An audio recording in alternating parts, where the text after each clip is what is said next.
Kalau kita kan tahajud, mereka doa malam. Yang dia doakan siapa? Orang Islam, supaya semuanya bisa dijamah oleh Tuhan Yesus. Kita pernah nggak doakan mereka dapat hidayah? Doakan Pak, bangun malam, ya Allah, turunkan hidayah kepada Luhut Binsar Panjaitan, ya Allah. Ya Allah, turunkan hidayah pada Ahok dan seluruh stakeholder atau seluruh pemerintahan yang masih kafir, ya Allah. Supaya negeri kita ini berubah.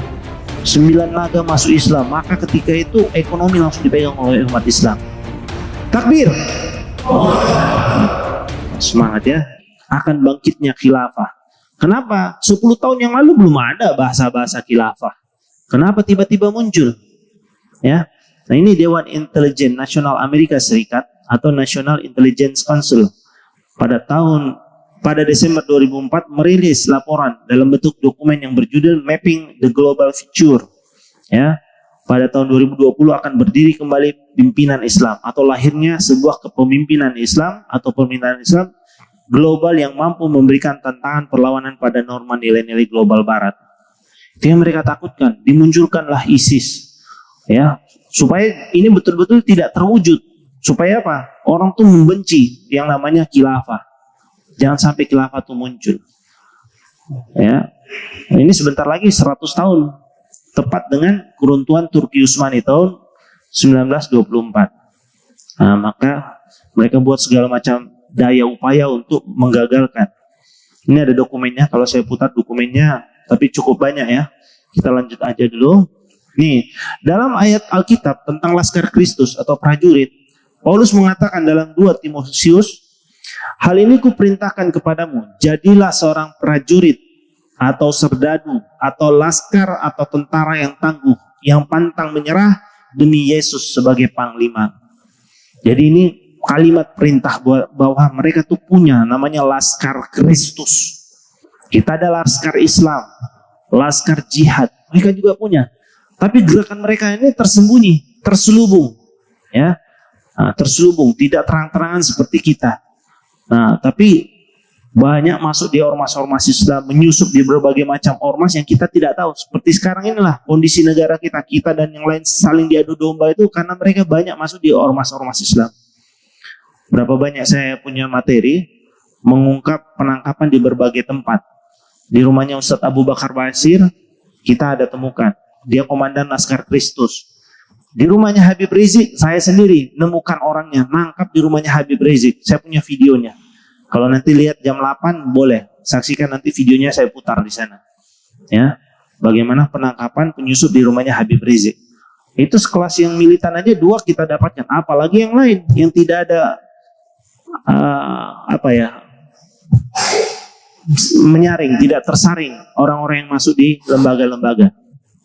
Oke, apa tujuan akhir mereka? Yaitu memenangkan pengaruh kekristenan di seluruh aspek kehidupan menuju transformasi dunia. Ya, transformasi atau kristenisasi dunia. Mereka ingin memenangkan seluruh pengaruh kekristenan. Apa maksud transformasi? Yaitu kita berubah dari manusia dunia menjadi manusia rohani. Istilah gereja memasihkan atau mengkristenkan dunia. Inilah yang dimaksud transformasi. Gereja memiliki misi dan tanggung jawab lain, yaitu menghancurkan sistem dan struktur yang jahat atau kuasa gelap. Jadi di luar kekristenan itu adalah sistem dengan struktur yang jahat. Makanya ada sistem khilafah, bagi mereka itu adalah kejahatan, harus dicegah, gitu ya, ditanamkan oleh mereka seperti ini. Jadi ini adalah tugas gereja. Ambisi mereka sejalan dengan misi global kekristenan saat ini dan ke depan. Kekristenan meyakini bahwa ajaran Islam itu bersumber dari kuasa kegelapan. Khilafah adalah sistem di luar kekristenan, maka wajib dihancurkan. Nah, sangat aneh bila ada umat Islam yang alergi dengan khilafah, yaitu sistem kepemimpinan dalam Islam. Orang Katolik itu punya pemimpin tertinggi tidak? Siapa pemimpin tertingginya? Paus. Pemimpin tertinggi umat Islam siapa? Gak ada. Padahal kita ketika Rasulullah meninggal, Abu Bakar langsung segera diangkat. 2 hari 2 malam tuh diskusi siapa nih, musyawarah untuk menentukan khalifah. Ya, pentingnya kita punya pemimpin.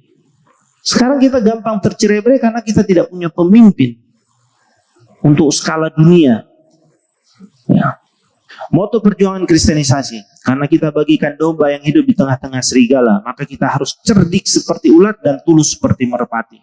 Inilah cara mereka, ya, masuk di tengah-tengah umat Islam, pura-pura manis, ya, tulus seperti merpati, gitu ya. Tapi cerdik seperti ular, bukan cerdik, licik, ya. Mereka tuh licik.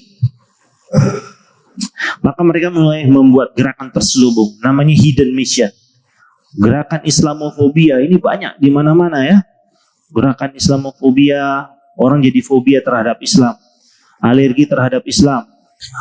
Nah, ini yang terjadi tahun 2007, penistaan agama. Coba kita lihat, mereka itu saja dalam berdoa diajarkan training dalam Kristen, ya. Ada training doa. Yang pernah tahu kisah ini, tahun 2007 kejadiannya, mereka semua pakai jubah dan jilbab sebagaimana orang muslim, tapi di dalamnya ini semua Kristen. Pakainya pakaian muslim, tapi semuanya Kristen. Dan di situ dihujatlah Al-Quran. Dia bilang Al-Quran ini adalah sumber kejahatan. Ya, lihat bagaimana habis itu ditaruh di lantai, dihujat.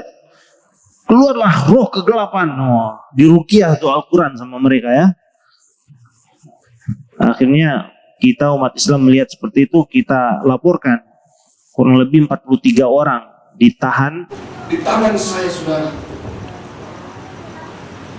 Saya angkat demikian supaya saudara mengetahuinya, melihatnya dengan jelas, dan mengenali isi buku ini. Di dalam buku ini terdapat ajaran-ajaran yang telah menyesatkan berjuta-juta orang. Melalui ajaran dalam buku ini membawa mereka dan menuntun mereka menuju neraka. Saudara-saudara bangkit berdiri, ulurkan tanganmu, arahkan pandangan hatimu kepada mereka yang masih jauh. Tapi pada kesempatan ini, tunjuk, ulurkan tanganmu pada benda ini, benda yang mengibatkan penyesatan begitu banyak orang, yang mengibatkan radikalisme yang demikian rupa, yang menyebabkan pemberontakan, kebencian diajarkan. Malam hari ini kita melakukan sesuatu yang besar. Kita akan melakukan sesuatu yang radikal, saudara.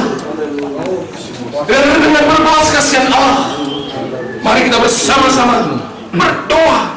Kita mau usir, kita mau tangkis esensi ajaran roh-roh yang melekat dalam buku ini. Dan kita mau katakan di dalam nama Tuhan Yesus.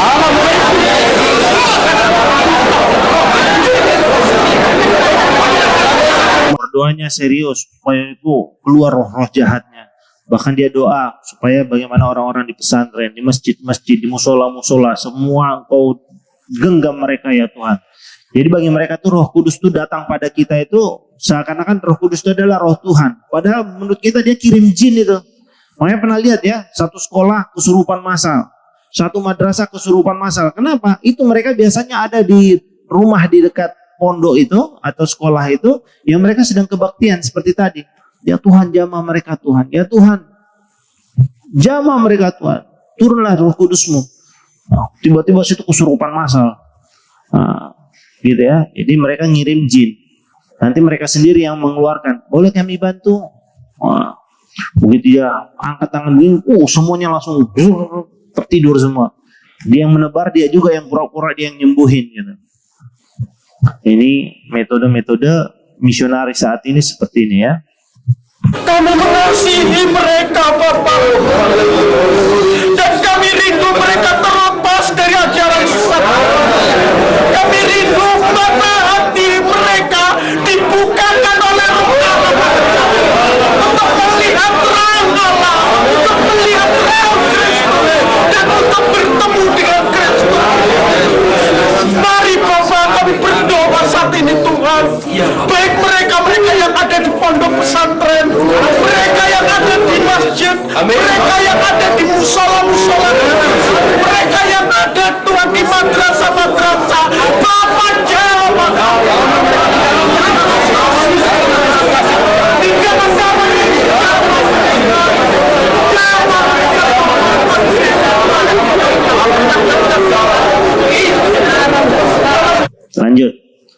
sebagaimana sabda Nabi. Nah, ini yang mereka gunakan ya.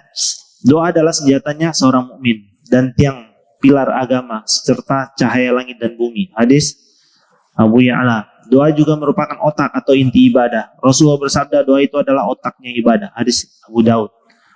Ya. Mengulang doa itu seperti mengayuh sepeda, suatu saat pasti sampai. Nah, kita senjatanya kaum muslimin adalah doa. Mereka juga akhirnya ikut-ikut. Ayo kita perbanyak doa. Siang malam mereka ada doa malam ya. Kalau kita kan tahajud, mereka doa malam. Yang dia doakan siapa? Orang Islam supaya semuanya bisa dijamah oleh Tuhan Yesus. Kita pernah nggak doakan mereka dapat hidayah? Doakan Pak, bangun malam. Ya Allah, turunkan hidayah kepada Luhut bin Sarpanjaitan ya Allah. Ya Allah, turunkan hidayah pada Ahok dan seluruh stakeholder atau seluruh pemerintahan yang masih kafir ya Allah. Supaya negeri kita ini berubah. 9 naga masuk Islam. Maka ketika itu ekonomi langsung dipegang oleh umat Islam. Takbir. Semangat ya.